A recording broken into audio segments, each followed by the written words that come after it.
আমার বৃহত্তর UPPL primary committee সদস্য তথা আমার কর্মীবৃন্দ, আমি আছি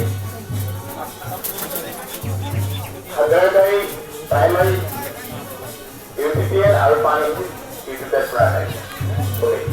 আমি সকলোৱে মিলি আজি ভেৰগাঁৱলৈ যাত্ৰা কৰি যিসকলে যাত্ৰা কৰি আমি প্ৰথমে চাইকেলৰ লাইন